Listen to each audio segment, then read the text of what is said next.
Wash your hands regularly or apply hand sanitizer frequently and keep a safe distance. All crews and talents involved in this program have followed strict health protocols and obtained negative COVID-19 test results. Before the event starts, I would like to invite you to be seated. You may find our ushers are ready to guide you to your seating. Your cooperation is appreciated.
Jakarta Investment Center has served more than 50 project facilitations, ranging from infrastructure, transportation, water management, and environmental sector.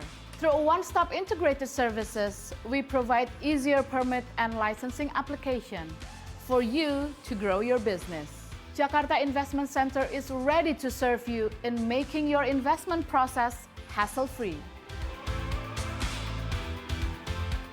As the largest metropolitan region in the Southern Hemisphere, Jakarta is and will remain as Indonesia's economic powerhouse.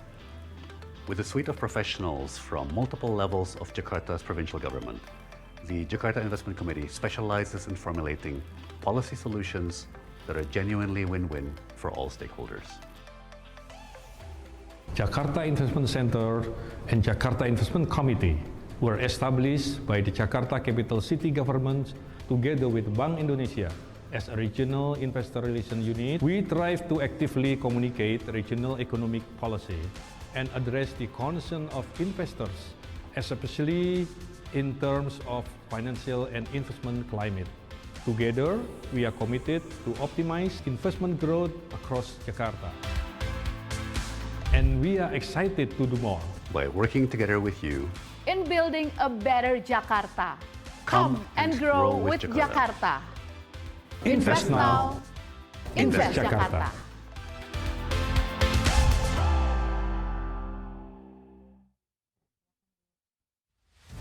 Good afternoon, ladies and gentlemen. My name is Faila Sufa and I will be a moderator for these sessions. So we've seen a glimpse of how Jakarta has been actively promoting green investment initiative in Jakarta through Jakarta Investment Center and Komite Investasi Jakarta. Jakarta Investment Center and Komite Investasi Jakarta strong effort has resulted in numerous collaboration with global counterparts. Jakarta Investment Center and Komite Investasi Jakarta are ready to serve you, potential investor, in making your investment process hassle-free. And today for these sessions, we will have 4 distinguished speakers. I would like to invite them to join me on the stage. First, I would like to invite Mr. Oni Wijanarko, Executive Director of Bank Indonesia DKI Jakarta Representative Office. Mr. Oni Wijanarko is Chief Executive Representative of Bank Indonesia Office in DKI Jakarta Province. He was the Head of Communications and Head of Payment System Policy of Bank Indonesia. Previously, he had served as the assistant to the Vice President of Republic of Indonesia, Vice President and as assistant to the Governor of Bank Indonesia. Pak Oni.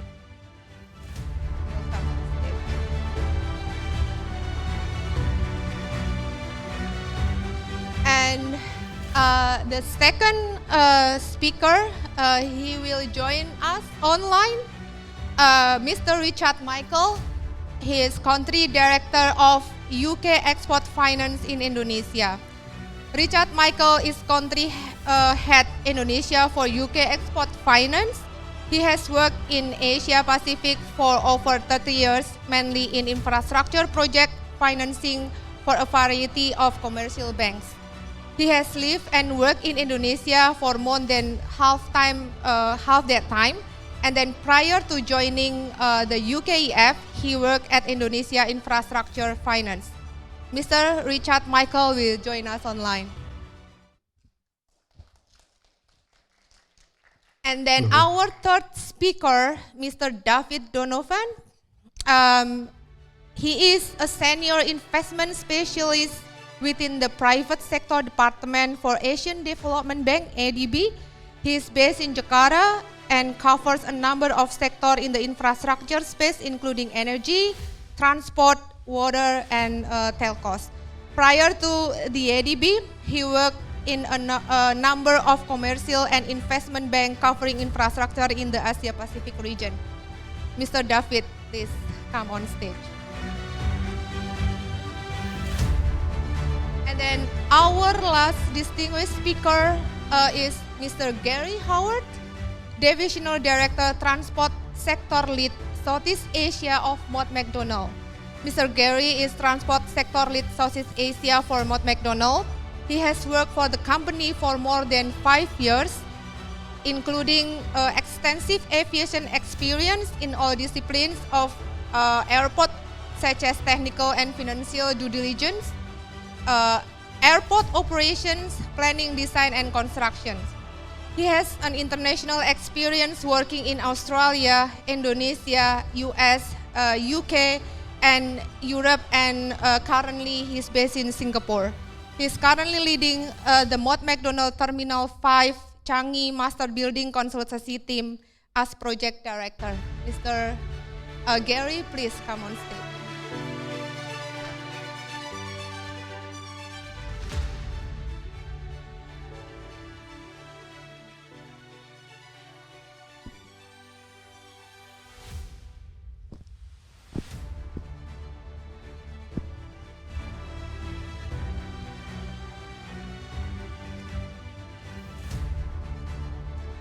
Indonesia infrastructure development remains a priority, with transportation infrastructure is one of the national strategic and priority projects, including those in Jakarta as well as potential development in the new capital Nusantara. Financing a sustainable infrastructure can be the key to future prosperity. Financing a multi-billion-dollar infrastructure project is complicated, as it may require loans from banks, equity from investors, and guarantees from the government. Although a number of financing mechanisms are now available for infrastructure projects, and it doesn't necessarily rely on one source of the state financial capacity. And in our discussion today, we will hear from these financing experts about the investment climate, as well as how this help accelerate infrastructure financing that mostly will not rely solely on the government budget. And we will start this session with presentation for each panelist. So each panelist will have 10 minutes for their presentations. We will start with first speaker, Pak Oni Wijanarko. He will present about Jakarta's investment climate and wider economic development in regards to infrastructure financing. Pak Oni, please, the time is yours.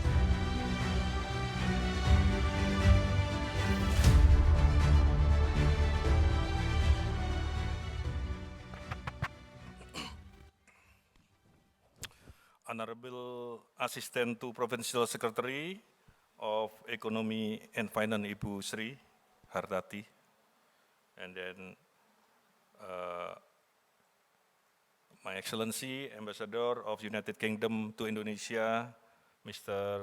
Owen Jenskin, or who represent him, and distinguished speaker and participant. We have the expert here, Mr. Richard Michael, Country Director of UK Export Finance in Indonesia, Mr. David Dovan, Investment Specialist Infrastructure Finance of Asian Development Banks, Mr. Gary Howard, Division Director, Transport Sector Lead, Southeast Asia, Mott and MacDonald, and ladies and gentlemen, Assalamualaikum warahmatullahi wabarakatuh. Thank you very much for inviting me. It is a great pleasure to be part of this side panel session this evening. And thanks for the British Embassy who initiate this event. And let me start with global economy in a brief, and then Indonesian economy prospect, Jakarta economy prospect, and then come to the investment. So, as you know, the global economy is expected to grow more slowly than previous projected.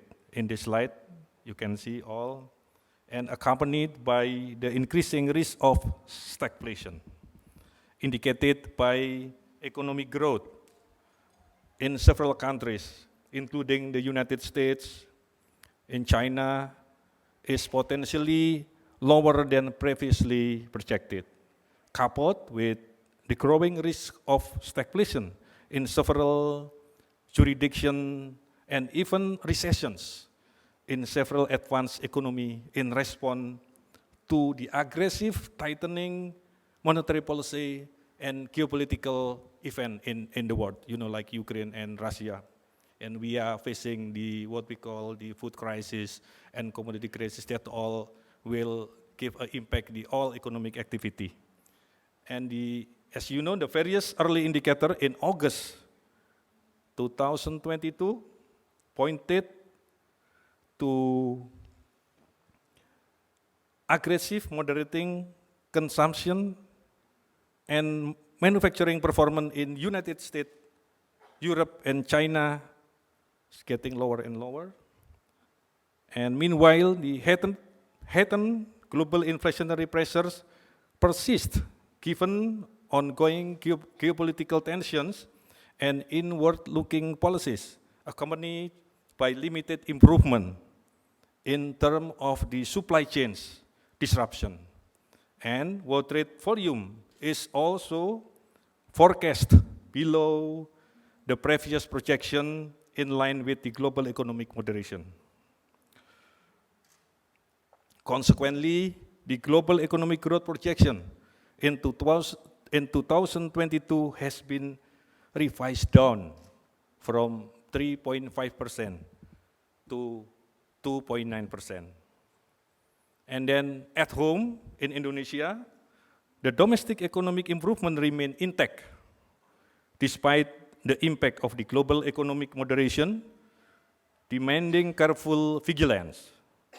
And the gross domestic product in the second quarter of 2022 grew 5.44% year-on-year, significantly above the first quarter at 5.01% year-on-year. And the strong national economic growth is driven by increasing domestic demand, particularly household consumption and investment, and then also persistently solid export performance.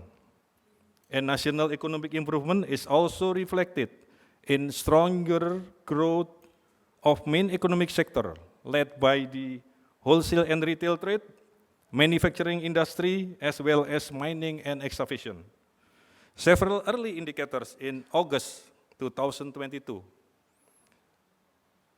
and the latest surveys conducted by Bank Indonesia continue to point to further improvement. Externally, export performance as of July 2022 remained in the positive territory despite the global economic slowdown. Consequently, economic growth in 2022 is projected to be biased toward the upper bound of Bank Indonesia range projection between 4.5% to 5.3%. And consistent with the national recovery, Jakarta economic itself, in the second quarter of 2022 was strong, achieved at 5.59% above the national growth year-on-year. Thus maintaining the recovery momentum from the previous quarter that was recorded at 4.62% year-on-year. And such development were primarily explained by the increasing household consumption and investment, as well as maintain the export performance, given the greater community mobility in Jakarta and the solid demand in Jakarta's major trading partners. Most economic sectors are also contributing to Jakarta economic growth, including wholesale and retail trade, information and communication, as well as construction in Jakarta. And various early indicators in August 2022 and the latest survey conducted by us continue to point the further improvement. And Jakarta economic growth for this year is expected within Bank Indonesia projection of 5.3% to 6.1%, above the national projection growth. We are recorded, top 5 economy sector has been supporting Jakarta growth, and top 4 potential economic sector also supporting Jakarta growth.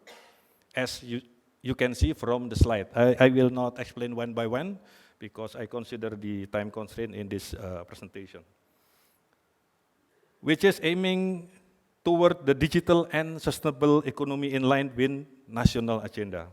And next slide. Another good news was in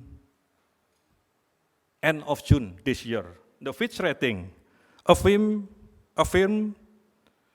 Indonesia rating at BBB with the stable outlook, and GCRA rated us several months ago BBB+.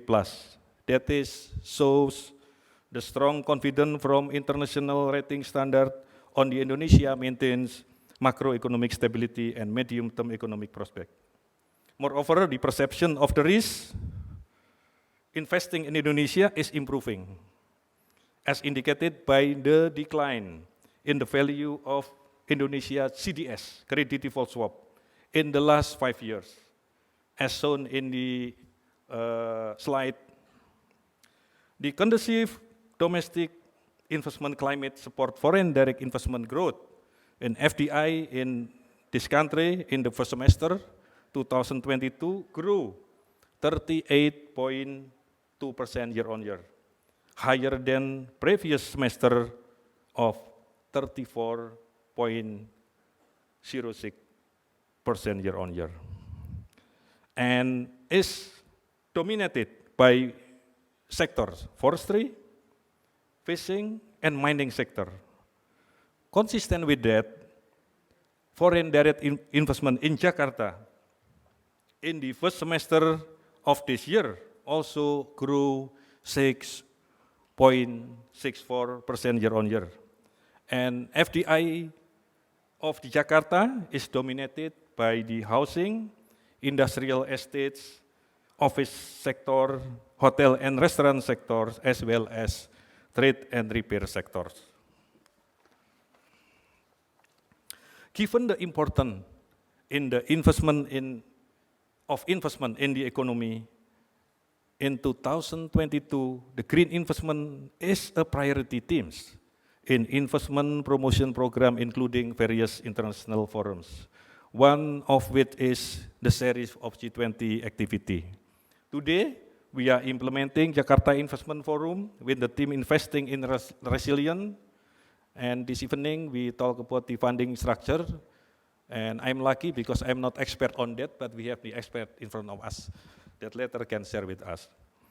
As you can see from the slide, for example, the 15 projects in Jakarta offered in this event are not only as the growing and developing projects, but also a trending projects that support environmental issues and sustainable economic growth, such as the low carbon transport, transit-oriented development, sustainable waste management, renewable energy, tourism, and real estate.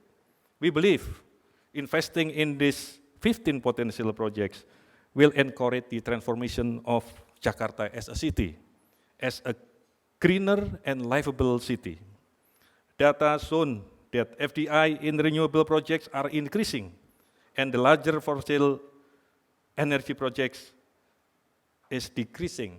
And that show to us that the 15 projects offered by the Jakarta Investment Committee is the promising project in the future. Then this one, I'm not the expert, but I want to show the framework that we draw how to discover the infrastructure financing alternative. As you see, in order to encourage strong and balanced, inclusive and sustainable economic growth, we need a massive infrastructure development. But that is required the financing. However, the financing in the infrastructure sector is require a large amount and also the long-term financing. In addition, there are other issues or constraints, whereas the government fiscal capacity and the banking capacity are limited to provide the infrastructure financing amidst low domestic private sector involvement because need the large amount is long-term financing. Therefore, infrastructure financing can be achieved through collaboration, we expect, such as the public and private partnership and external funding. Generally, the opportunity to obtain financing with the PPP schemes and external funding is the greater if the infrastructure project is profitable, the project is the high IRR, the surrounding, the ecosystem support, the investor coming to see the project and to invest the project. I think that is the specific issues in the investment. And to strengthen this, capacity building is needed in the form of financial instrument innovation, formulation of fiscal incentive policies, coordination between institutions related to project development in accordance with regional development, as well as strengthening PPP project data and information. And the last slide. The time is up, yeah? Yes.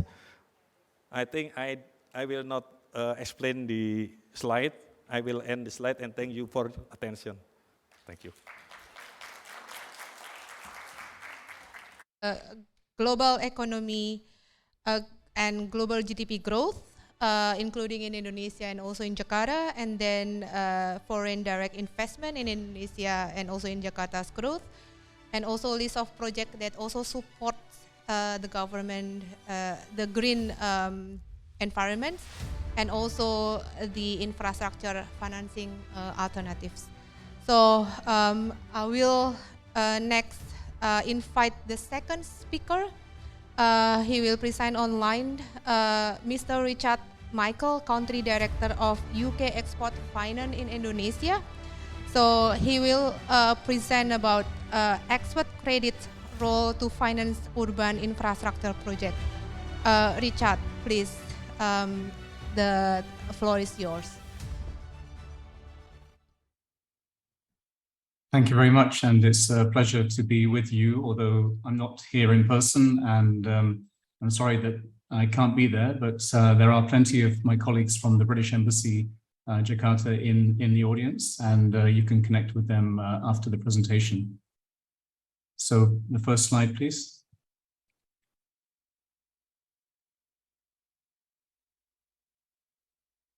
Next.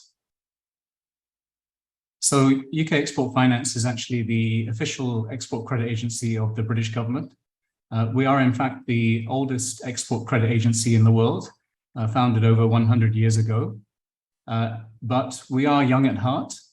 We have a reputation as being one of the most innovative ECAs and very flexible in our support. And I'll be able to demonstrate that in the following slides. In terms of sustainable lending, and you can see I'm wearing green today, we provided 3.6 billion in support in the last year. And actually that placed us #1 amongst all the ECAs globally, excuse me, in terms of sustainable lending. So we're very proud of that. But of course we want to do more, and we want to do more in Indonesia, of course, as well. Next slide. So last year we provided a total of £7.4 billion globally in support of UK exports, supporting 545 UK companies, and the majority of those were actually SMEs. So 81% of the companies were actually SMEs. So we're not just supporting the big UK exporters. We support any UK company that is involved in exports to Indonesia. Next, please.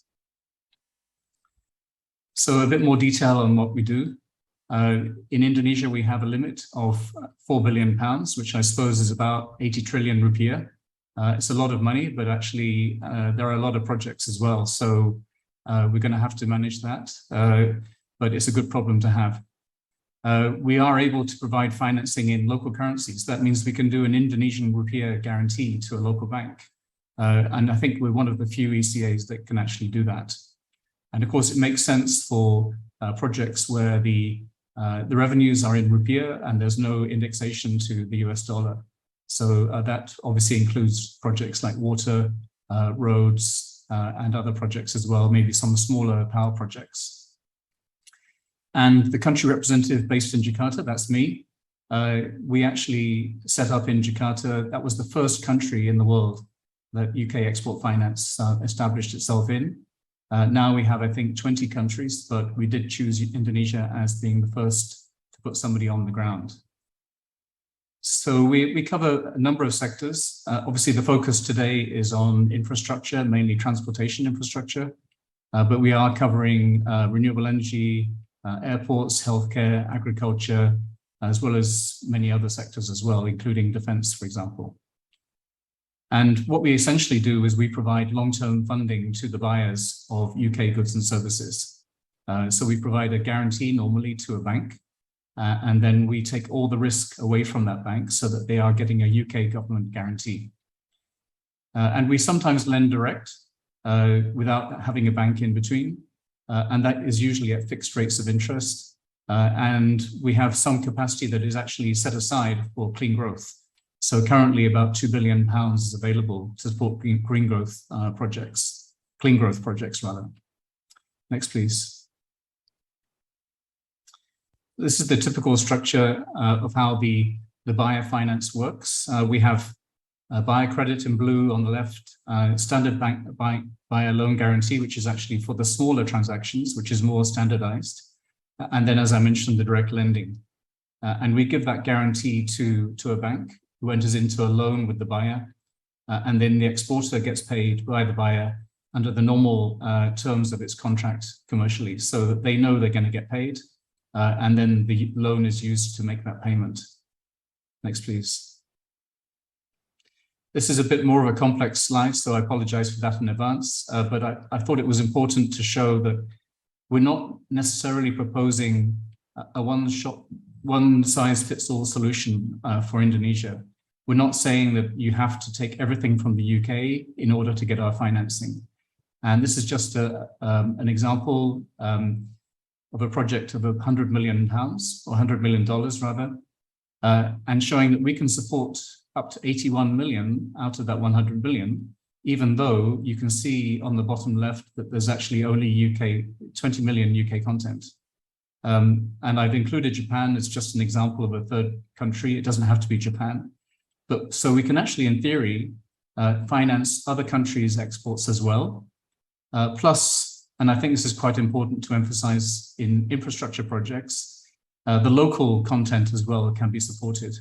So that can be up to 50% of the total of the exports. So you see in this case, we can actually offer 30 million local content compared with the 60 million of exports. So that gives you a total of 81 million, which supports the UK, Japan, and Indonesian content in the same project.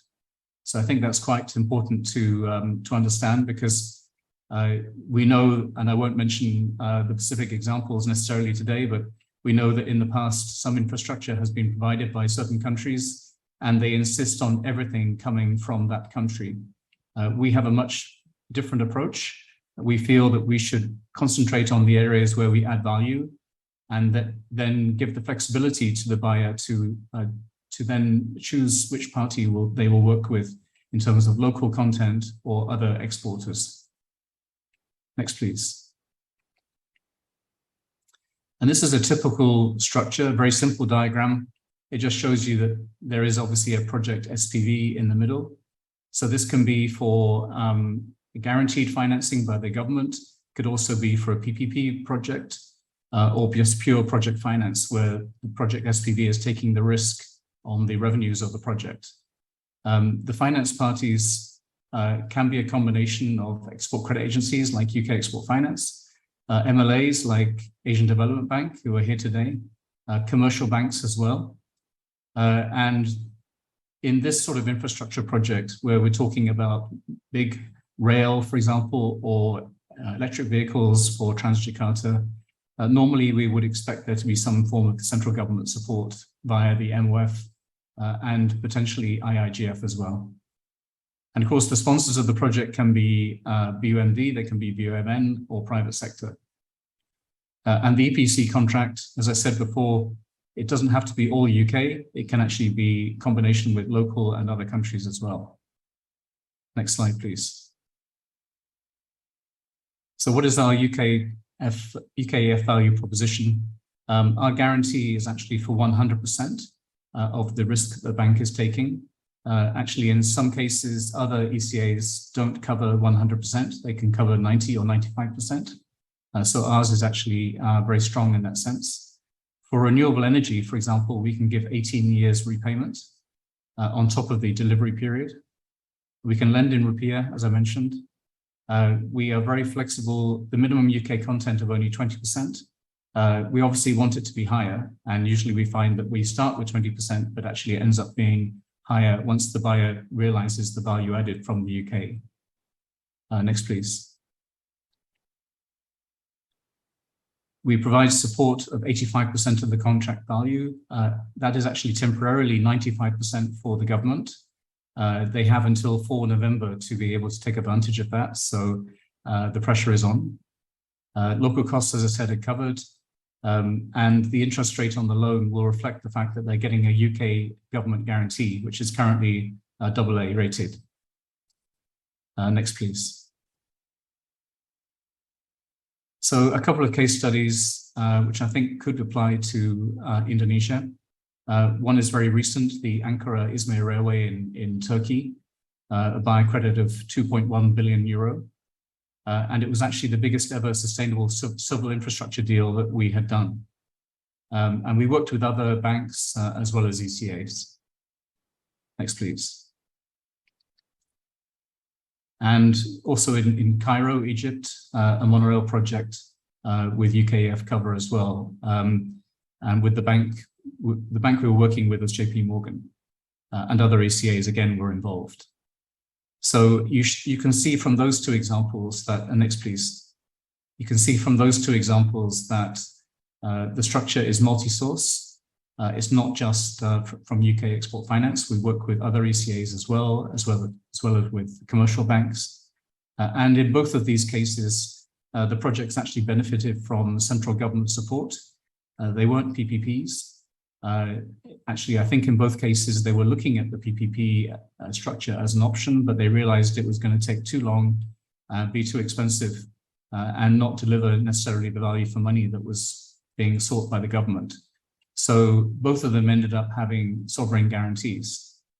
So this is something which I think is quite applicable in the Indonesian market for some of the larger scale projects that we're looking at. I think there's one more slide, maybe. Yeah, and that just shows you the structure in that case. And then the last slide. So thank you very much. That shows you how to contact me if you have any questions. And of course, you can find out my details also through my colleagues who are in the audience. So thank you very much. For share with us the export credit rules to give long-term financing and guarantees, and also multi-sourcing structures, and also the example of project finance structure with the formulation of project SPV, and also case studies from several countries around the world. And we'll have the third speakers, Mr. David Dovan, Investment Specialist Infrastructure Finance of Asian Development Bank. He will present about the ADB's role to finance urban infrastructure project.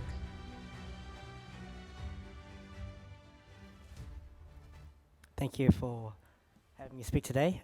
My name is David Dovan. I've been with ADB for almost 5 years now. Prior to that, I was working with 3 or 4 commercial banks in Hong Kong covering Asia Pacific.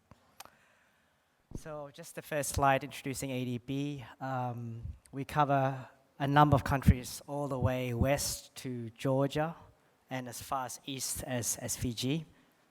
And we specifically only cover developing countries. So the developed countries like Singapore, Hong Kong, Korea, and Japan are not places that we operate in. We're headquartered in Manila and have more than 3,500 employees and have been around for more than 50 years.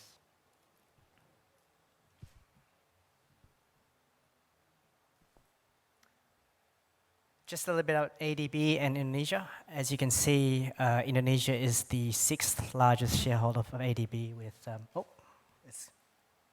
can we go back, please?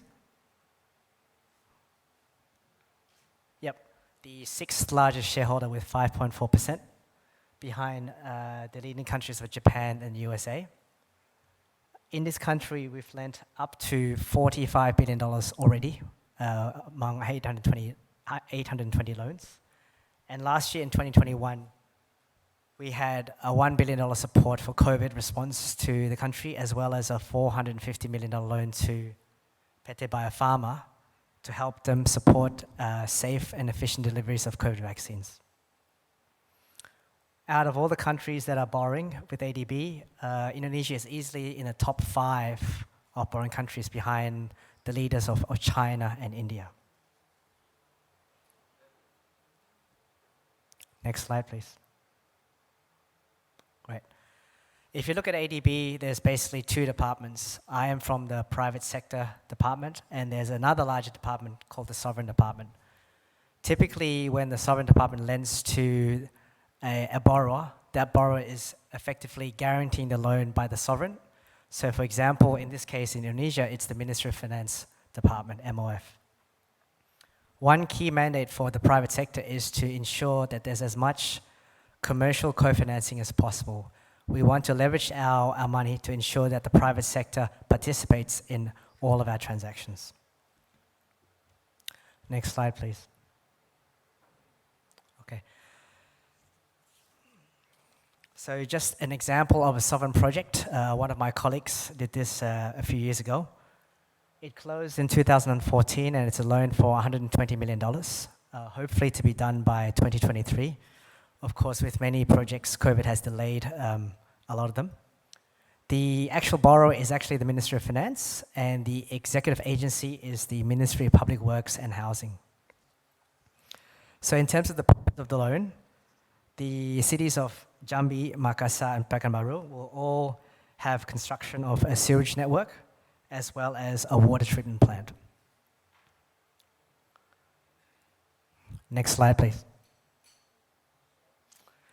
Here in the private sector for Indonesia, we have been very active in the energy IPP sector, but yet to have done a urban project, and we look forward to the first one, to do one in Jakarta. So as an example, we want to show you something we did in Thailand. So it's called the pink and yellow MRT lines.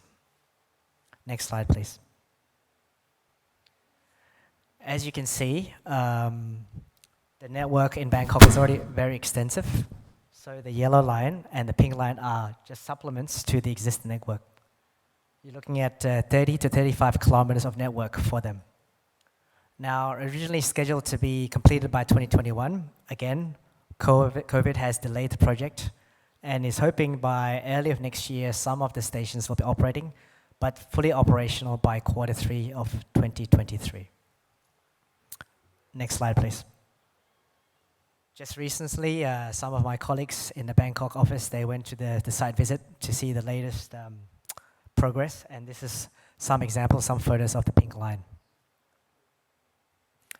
Next slide, please. Okay, some information about the project. It's a very, very big project. It's about $3 billion in CapEx. It is supported by $1.5 billion of government subsidies to be paid over 10 years. Particularly, it's very important that in the early years of a line where there's a ramp up, that these subsidies happen. Of course, with large CapEx is long-term funding. So the CapEx was funded 70% debt, 30% equity.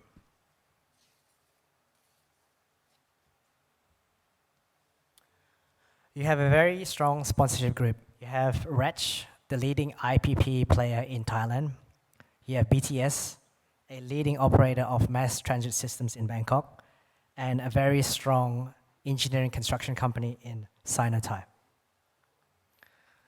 A very important part of the financing is the fact it's long-term. The concession period is 33 years, so it's long-term Thai baht financing over around between 18 to 20 years. In this particular case, ADB's tenor loan was actually 2 years longer than the loan of the commercial Thai banks by 2 years. This is quite important because the project then can manage the early issues with cash flow at the start and use our 20-year loan as an advantage. Next slide, please. So maybe just talk about the value addition, not just for this particular project, but anywhere. For large projects that are very important for the economy, we can support with large debt packages. So for example, for this one, it was close to $312 million US equivalent in Thai baht. Most recently, in an IPP in Indonesia, we also lent around $305 million in hard currency. I think this is quite important. I think in developing countries where the commercial banking market is not that so developed, having ADB there is a very strong signal that it's bankable. And it gives all the commercial banks some confidence that they can lend alongside us and basically participate in a very strong project. This is also very important. The third one is very important in terms of developed countries that we have long-term currency financing. So in this case, in the MRT project, we had long-term Thai baht financing. In Indonesia, we also have long-term rupiah capability. We can go up to 20 years rupiah fixed interest rates. So that is one of our capabilities that we can offer Indonesia. And again, finally, ADB is in a position to take risks that are a lot greater than some of the commercial banks might be comfortable in taking. So in this case, we offered a longer tenor, so the project can basically use that to mitigate cash flow and ridership risk at the very start of the project. So that finishes my presentation. Thank you very much. Thank you, David, for sharing the ADB's role to finance urban infrastructure, including the ADB's project examples and ADB value additions. Our last but not least speakers, I would like to invite Mr. Gary Howard, the Divisional Director, Transport Sector Lead Southeast Asia of Mott MacDonald. He will present about financing infrastructure projects from consultancy perspective. Hi, it's a pleasure to be here today to present to you, and along with my esteemed guests, side speakers. Okay, before I go into project delivery, I just want to probably just do a little background on Mott MacDonald and who we are. So we're a global engineering, management, and development consultancy, and we're focused on guiding our clients through many of the planet's most intricate challenges. We're a wholly owned company, staff-owned company, and we're very proud of that, and I think that gives us a different approach to how we deliver projects. Indonesia. Mott MacDonald first came to Indonesia in 1969 to work on the British Age project, the Kali Progo irrigation rehabilitation project across Java and South Sumatra. We delivered some of the country's most significant projects, rebuilding tsunami-devastated Aceh, improving sanitation facilities for 100,000 people, and helping Jakarta develop its modern metro. We're also supporting Indonesia to harvest its resource of clean energy, which contributes to meet its commitment under the Paris Climate Agreement. In addition to this, we're also the appointed delivery partner for the Global Future Cities program, which aims to help reduce poverty, increase economic development, and improve the citizens' quality of life across 19 cities in South America, Africa, Europe, Malaysia, Myanmar, Philippines, Thailand, Vietnam, and of course here in Indonesia, where we've targeted 3 projects. In Singapore, we've also been established for over 50 years. We've now designed over 30% of the Singapore metro infrastructure. We're also currently designing a world-first 6-lane underground highway, which is integrated into a bus lane and cycle path. The image that you can see on the side was recently released in the Straits Times, is Changi Terminal 5, obviously a mega project which has taken a lot of notice in the public domain. As Mott MacDonald, we're one of 3 JV partners delivering the design from concept through detailed design, aura, and handover. Sorry, next slide. In Australia, we are involved in every major rail program and act as the integrated partner for Sydney Metro's EDA program. Next slide, please. Next slide, please. Okay, integrated delivery partner. Now that we've given you some background on what we do, briefly I know, but that's really to set the scene. We've been involved as a global company in massive, huge major projects around the world, delivering huge infrastructure projects. And we've also want to deliver better and smarter. So we work collaboratively with clients to identify desired outcomes across all facets of the program, delivering tailored, integrated approach to project delivery. We've been an integral member providing global thought leadership for the Project 13 Enterprise Initiative, which we have also complemented with the Infrastructure Australia Delivery Outcome Approach. And through this, we've developed what we are now terming our Integrated Delivery Partner Approach. In short, what we are trying to achieve is a scalable, adaptive, and integrated approach to major program delivery, a model that is applicable to all sectors and industries and across all major program delivery, a model that enables us to work with the client to achieve their specified and integrated focus areas and outcomes. Next slide, please. So we listen to our clients. There's a couple of statements here, one from World Economic Forum and another one from Colin Murray from Australia Infrastructure. The reality is today's major infrastructure programs need smart strategies and need smart focus. We've considered these challenges carefully, and as a key contributor to the global thought leadership, practical application of the Enterprise 13 initiative, we have leveraged our experience within this and within our thought leadership groups to develop a flexible and adaptive integrated model for all major projects. We're acutely aware of the client's big picture challenges and perspective.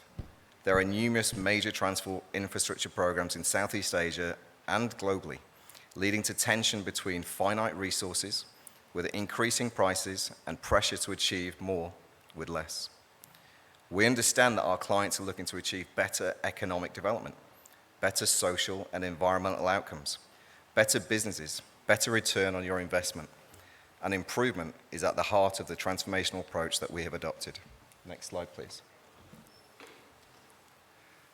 I don't want you to read too much on this slide. This is really to just make your thoughts. Every major program has these same challenges. Where do we get the right people with the right skills?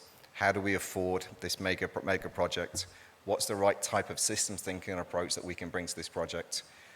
We're in a digital society now. We're delivering with much more digital capability, but how do we apply that digital technology to get the best impact from our projects? Indonesia has performed incredibly well, and we can already see the fruits of the infrastructure investment with the MRT, LRT, and high-speed rail programs.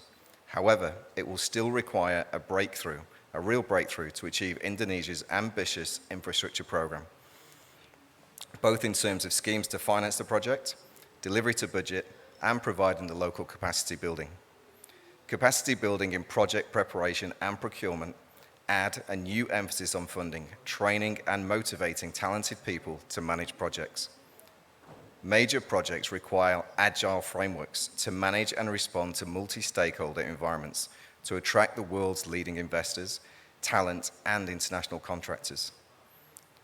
Within Mott MacDonald, we've leveraged this experience to develop our integrated delivery partner model, which is a flexible and adaptable integrated model for all major projects, with the key principles being to provide a to understand and acknowledge a transformational change is needed in how we plan and deliver infrastructure. This change must focus on delivering better outcomes for government, community, and business through more productive, innovative, sustainable infrastructure sector, greater certainty, productivity, performance, and value in delivery of operation, and a more sustainable, innovative, highly skilled industry. Next slide, please. Setting up a project for success is a formidable task, and is more daunting without the specialist expertise and hands-on experience of running major programs. Trends in mega projects, and specifically rail projects, worldwide show that an average schedule overrun of 45% and an average cost overrun of 45%. Construction now achieves less added value per hour work than we achieved in 1947. At Mott MacDonald, we're working in an alliance with Octane AI and the Oxford University Major Program Team. where we have developed an AI program that can help track and forecast overspend on mega projects and schedule difficulties some 8 to 12 months ahead, with a 98% accuracy ahead of traditional PPCM expertise, thus enabling early decision-making to arrest these issues. However, setting up a project for success can only be achieved through the early stage strategic decision-making at an enterprise level. Next slide, please. Another infographic, but really what we're trying to show here, if you look on the bottom left graphic, is the nature of the relationship, from tactical through important to collaborative to strategic. The integrated model that we're talking about is a strategic model. It's there to help build capacity. The core objective of an integrated delivery partner are to provide a strategic portfolio perspective with the aim of assisting government and agencies and special purpose vehicles build essential capacity and capability within their own organizations and across industry supply chains. Relentless focus on outcomes with demand-led strategies, seeking to identify opportunities to de-risk programs at an early stage. Develop early planning and strategy development to assure deliverability and avoid exceeding the capacity of the client's organization or the capacity of the market.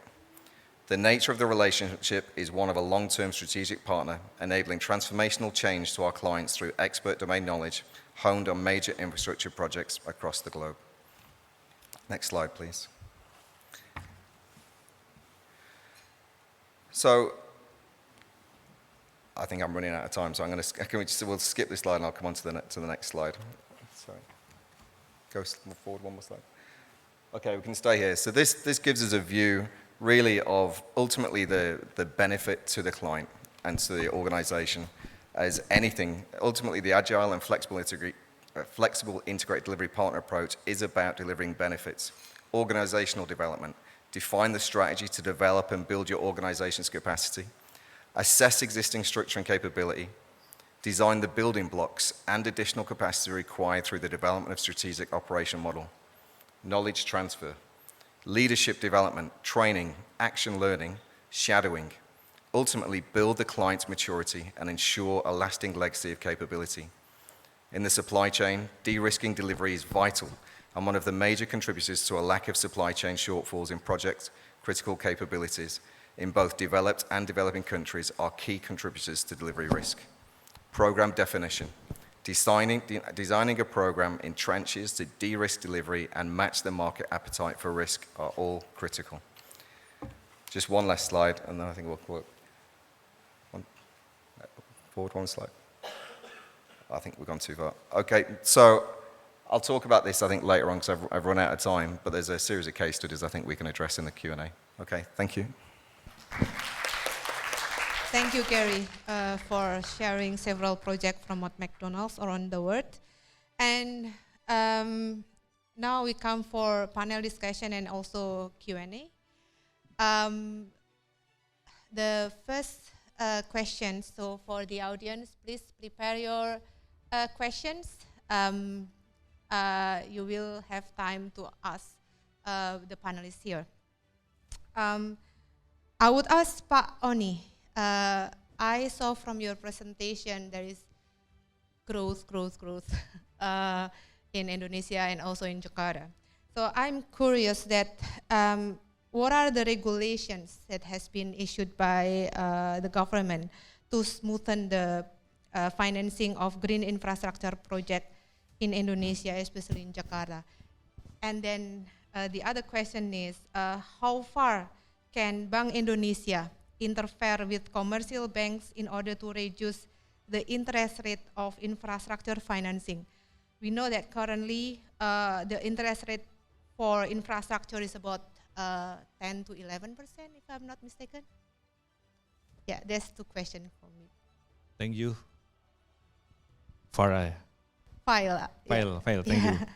Thank you for your question. Maybe I will explain how Bank Indonesia support the investment in Indonesia through their policy and regulation.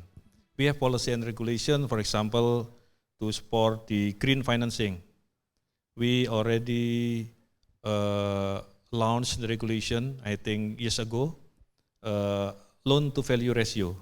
So everybody who buy the electric vehicle, the down payment is lower than required by uh, uh, the banks. And the second, we collaborate with the ministerial departments.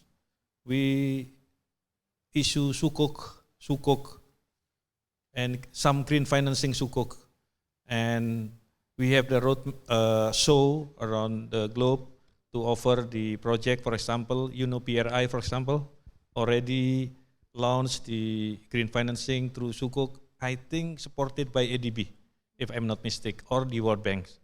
Amount almost the 50 BU dollars. So that is the form of support by Bank Indonesia. Second, we have the obligation to promote the investment, Indonesian investment to around the globe. For example, we have the investor relation unit, and we have the 5 representative office in abroad, in London, New York, Singapore, Beijing, and Tokyo, to promote all strategic project that is clean and clear, and offer all the project and facilitate the business matching between the respected countries and the owner of the projects in Indonesia. And we know we still make effort for formulate the regulation which fit to the long-term financing. And for example, to issue the government bond, we have the limitation because the accountability to resolve the debt is only 5 years, while the project financing for the infrastructure is the long-term, like already explained by David and Kerry. And that is the sum of our support in to grow the investment in Indonesia. Thank you, Pak. Next for Richard. I know that UKEF now is planning to have a collaboration with Transjakarta. Actually, I'm curious, what is the main challenging that usually faced by the UKEF to have a collaborations with both private sector and also government sector in Indonesia? Yeah, we want to have like similar project like in Turkey, but there is I see that there's a lot of things that need to be addressed. So can you share the challenges that you face to give like financing and also guarantees for the project in Indonesia? Yeah, I think one of the biggest challenges that we have is that in Jakarta, obviously, we're dealing with BUMD rather than BUMN. So both Jakarta MRT and Transjakarta are under DKI Jakarta. And I don't think we've got the framework yet for them to benefit from Ministry of Finance or IIGF guarantees. So I think it does require some assistance from central government through Ministry of Transportation, through the MOF as well, and Bappenas, to put that kind of framework into place. And one idea is that maybe the BUMD can actually form a joint venture with BUMN or other private sector companies in order to get that treatment. So I think there's some homework still to be done in terms of coming up with this framework, because at the moment there is a bit of a mismatch, because it's easy for us to do financing at the national level for national projects through the Ministry of Finance. We do a lot of business with them at the moment. But when it comes to regional and municipal projects, then I think it becomes quite tricky. Yeah, I think it's going to be similar question for David. So I know that now is there's a lot of MDBs interested to give financial support to Indonesia and cities as well in Indonesia. Like there is a project, BRT project in Bandung and also in Medan and others. What is the main challenges faced by the banks in carry out the project finance, mainly in Indonesia cities?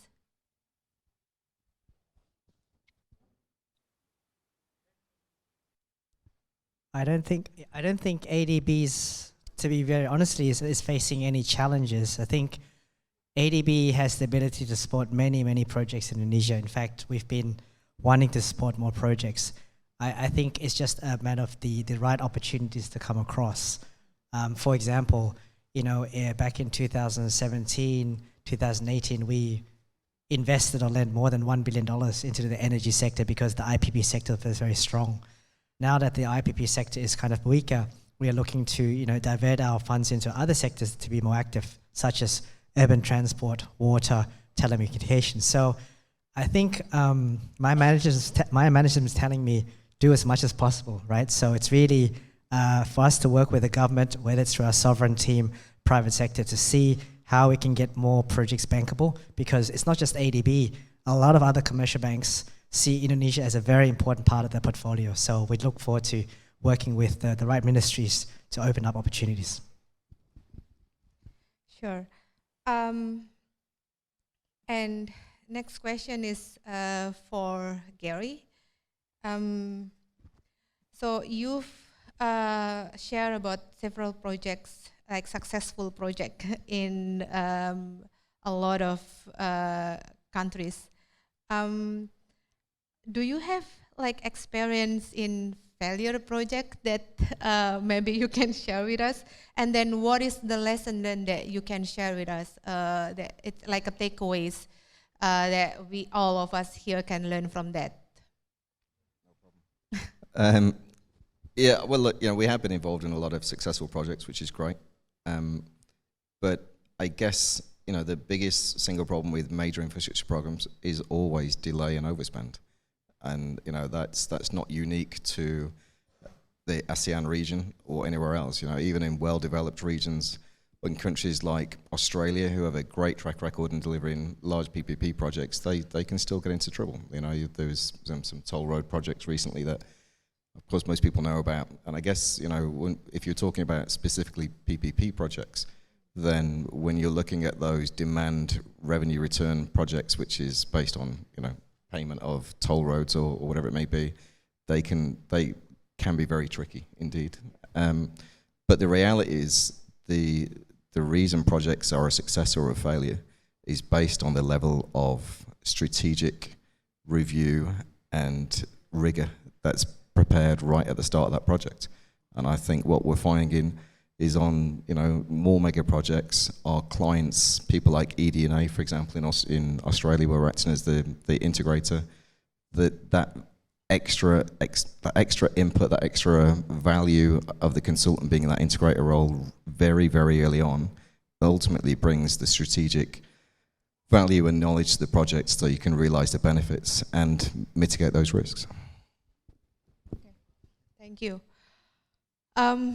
I'm going to open for questions from the audience. If there are any, you can raise your hand. If not, I can continue my question to Pak Oni, of course. So, yeah, Pak Oni, again, like growth. We know that in the past years, there is always growth. But how Bank Indonesia keep this performance? Like, we understand that now Bank Indonesia has succeeded in holding the inflation rate under 5%.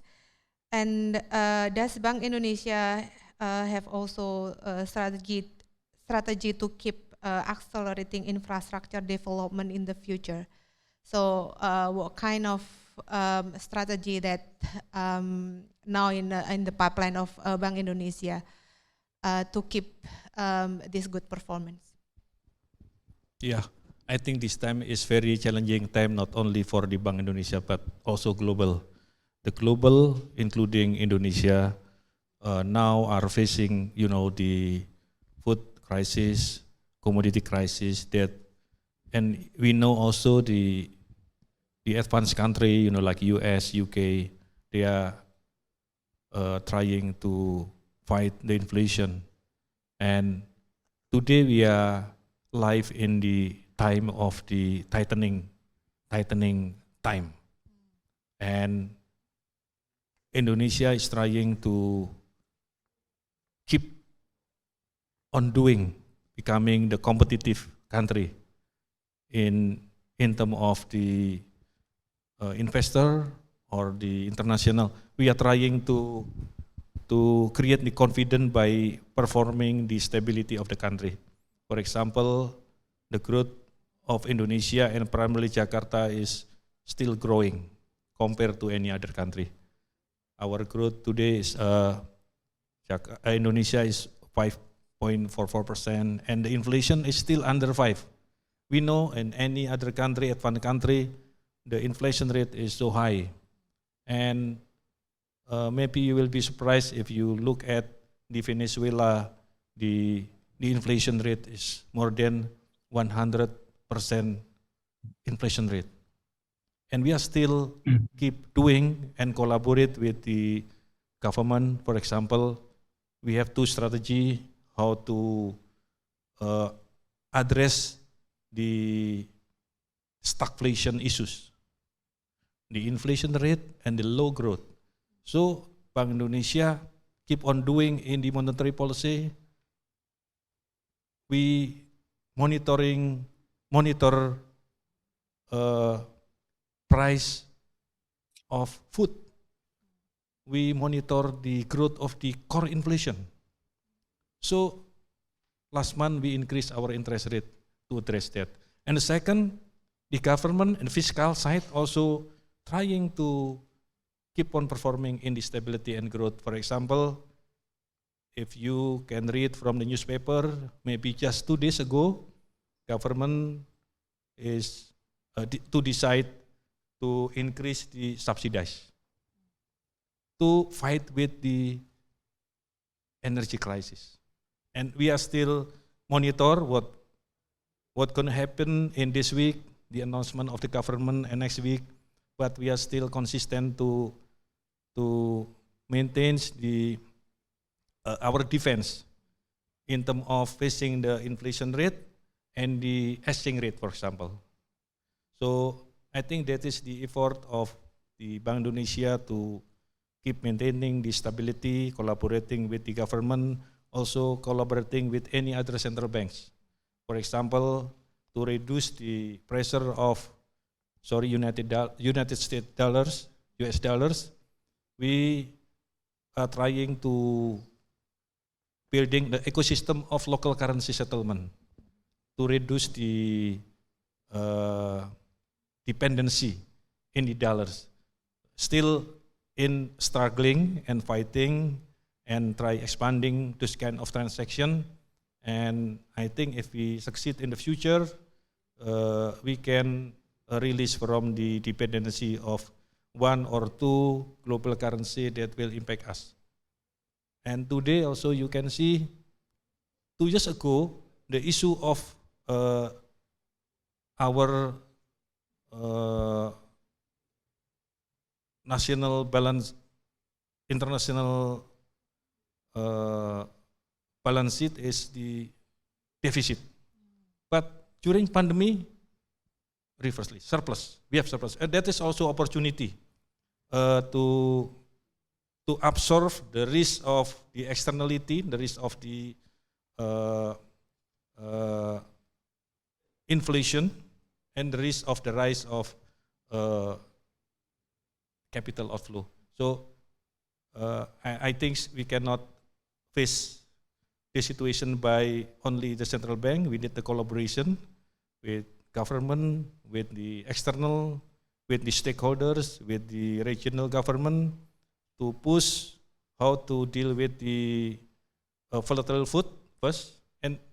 And I think a month ago, government and Bank Indonesia already announced to the public, we have the movement to fight the volatile food. So for example, to prevent the increased price of what we call cabai, sili. Sili in Indonesia is, like this, the price. And the rice and any food and commodity. I think that is the example what we have done until now. Yeah, so several attempts has been done by Bank Indonesia to maintain the stability. Maybe I'll come back to Richard. So we know that interest rate for the mainly for the private sector and the government as well to finance the project is very important.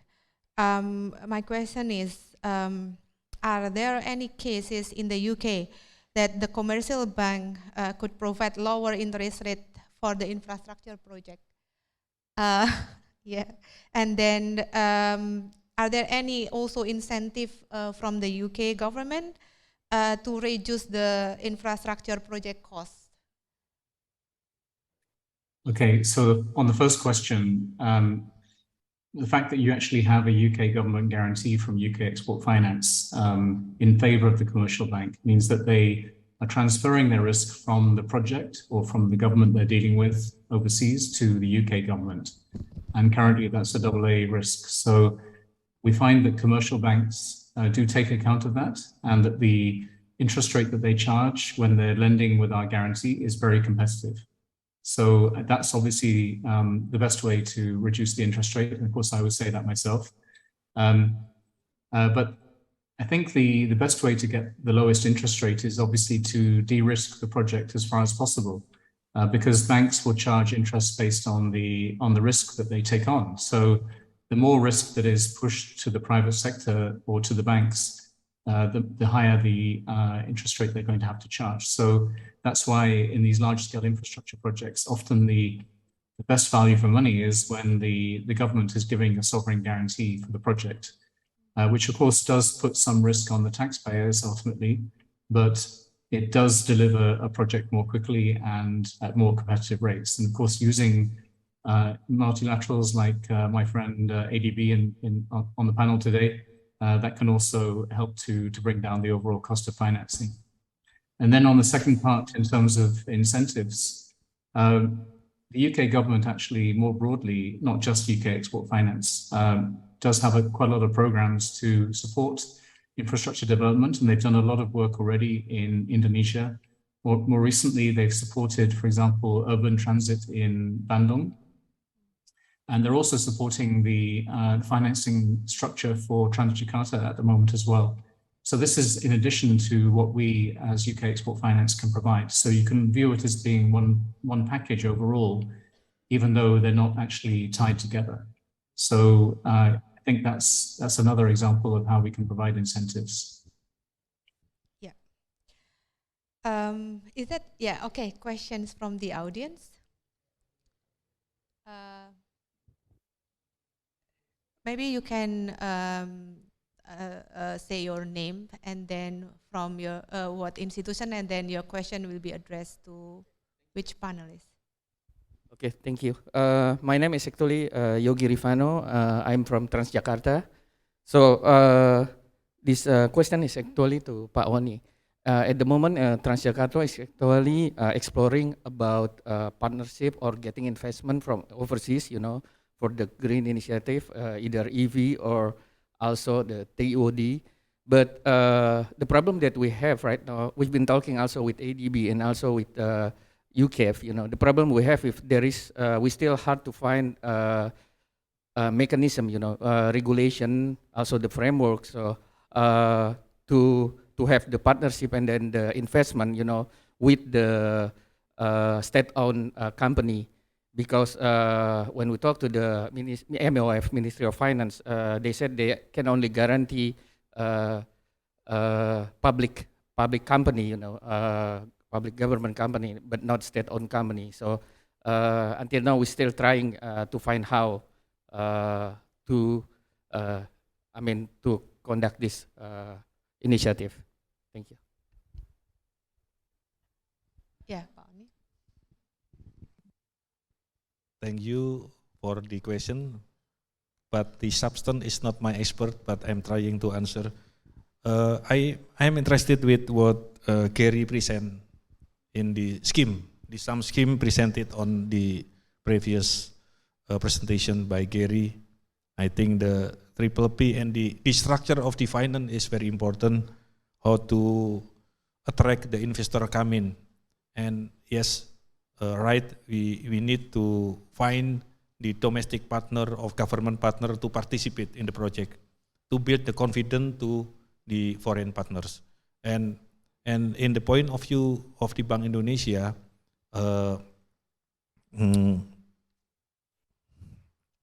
We believe PPP, but PPP is not really easy to implement. For example, for the BUMD, what we call regional state ownership, yeah. But for the BUMN or SEO is not as difficult for the regional. And the issues for the regional, we know the government already launched the regulation how to issue the regional bond. But in the regional bond, we have the constraint because the time frame is only 5 years. But the project is longer than the required. So, sorry, I cannot answer clearly, and that is a homework. So that's why we invite the expert here, and we take a note. For example, I am interested in the carry presentation that many scheme and structure of finance that not only a single creditors. We need many investors, but we have to learn how to have that capacity. You know, like Howard also, we need the capacity building. Still many homework for attracting the investor in Indonesia. I am part of the investment committee with Pak Tom Lembong, is trying to find how to draft the perspective and how to, how to become the investment banker as if investment banker. So we can offer the perspective, the project with the structure of finance and help the investor understand to evaluate this. So I think the answer is the capacity building among all of us. And that maybe my question is, if the mechanism is not in place yet, is it possible, like in the future, if like Transjakarta or others, maybe like UKEF or ADB, form a mechanisms and then give suggestion to the government, is that possible? Like then become a regulation to make that investment like ongoing? Yeah, I think like Bank Indonesia and government is trying to find the innovative, the structure financing for the investment until today. Until today, we need still the knowledge and skill how to restructure the finance of the investment. I think it's possible, but I know more possible if we have the knowledge and the skill of doing that. So I think the many respective stakeholder, government, regional government, central banks, and the state-owned enterprise or regional-owned enterprise sit together and trying to absorb the new skill and capacity. And I believe if we understand, I think we can adjust our regulation in the future. Thank you, Pak. I will ask next panelists, maybe because of the time constraint. So for David, I want to ask about blended finance. So this is one of strategy for allocating the sustainable fund into infrastructure development. So how far could the government of Indonesia attach the sustainable fund from ADB perspective? And then are they on the right track currently? Or is there any suggestions to improve it from the ADB's perspective? Could you rephrase the question? Yeah, again, so please? the blended finance is one strategy for allocating the sustainable fund into infrastructure development. So how far could the government of Indonesia attach to the sustainable fund from the ADB perspective? I think one of the mechanisms that the government is supporting is through ENA, right? So ENA is a fund that is a $1 billion fund that is actually investing a lot into renewable energy and other infrastructure. So that's one step. I think they're going to try to be like THEMATIC in Singapore to do that. So they're doing everything they can to invest in infrastructure. I think I reiterate that the private sector, including ADB private sector and the commercial banks all over Asia, are ready to invest in this country. It's just basically getting the right projects bankable, getting the right risk profile in order for those investments to come in. Okay. The last questions, maybe I can ask Gary. I know that McDonald is international company with having international experience as well, and they also have like representative office in its countries, including in Indonesia. So how far does McDonald attract the local company to participate or collaborate in the infrastructure project? Okay, excellent question. So I guess the start is we're open, absolutely open to partnering with local companies. But it's easy to say that, and so maybe I'll give you a couple of examples of projects around the world, and I'll come back to Indonesia. JFK are undertaking a transformational program, I think $18 billion program to change JFK, and we're the strategic planner and master planner on that project, and also the integrated, directly embedded inside the Port Authority's team. Together with the Port Authority, we have managed to employ, I think, about 30% of the value in local, minority, and even women-owned businesses, which is about $5 billion worth of work that's going to go into those very local companies. In Sydney, on the ED&S program, we're managing something like 59 suppliers and engage them in contracts. 38 or 39 of those are SMEs.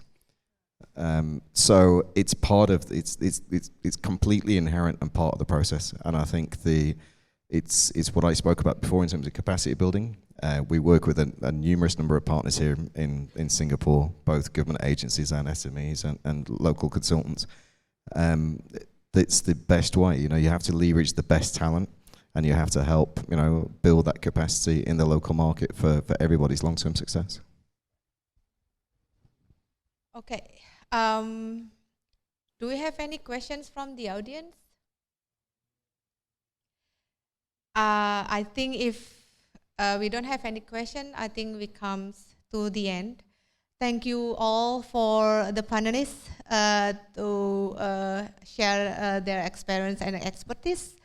That's really excellent. I hope that the audience here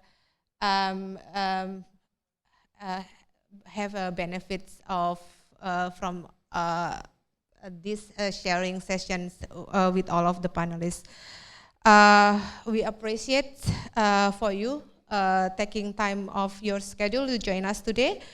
And for the next, I think we'll have another video as a remark of the end of Jakarta Investment Forum. But before that, before we end of these sessions, please give a big round of applause to all of the panelists here.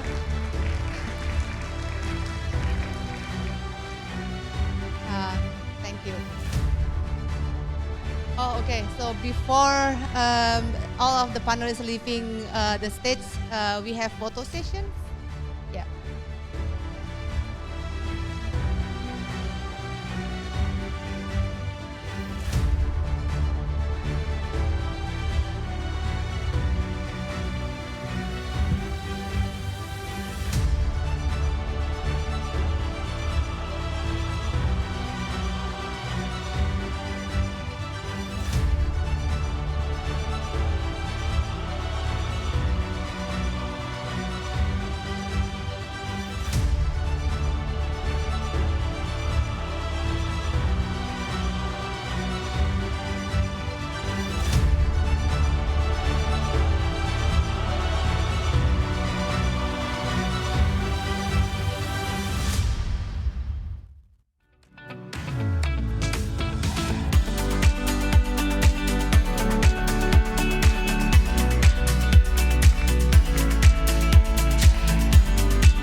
Thank you, everyone. That's the end of our funding infrastructure with British Embassy session. After this, we are going to watch together a closing video for Jakarta Investment Forum 2022, but we're gonna watch it relay after the session at the main ballroom is finished. Thank you very much.